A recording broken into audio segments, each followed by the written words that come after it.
আমরা কি কেউ জানি যে আল্লাহ সুবহানাহু ওয়া তাআলা আরো কত বছর আমাদেরকে জিন্দা রাখবেন? কারো জানা আছে? কখন আমাদের মৃত্যু হবে আমরা কি কেউ জানি? তো আমরা ভাবসাব এমনভাবে দেখাই যেন সময় আমাদের নিয়ন্ত্রণে, আমরা সময় নিয়ন্ত্রণ করি, বোঝা যায় এমন।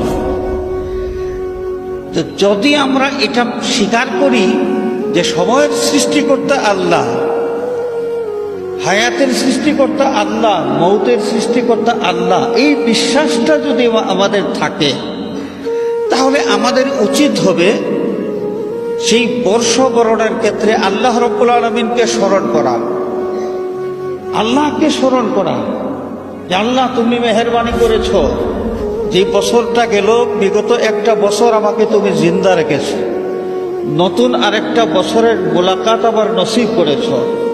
আমি চাই এই নতুন বছরটা আমার যেন সুখ সমৃদ্ধ হয়, আমি যেন শান্তিতে তোমার গোলামি করে এই বছরটা কাটাইতে পারি, আমি যেন কারো ক্ষতি না করি, আমি যেন জালিম না হই, আমি যেন মজলুম না হই, আমি যেন কোনোভাবে বিপদগ্রস্ত না হই।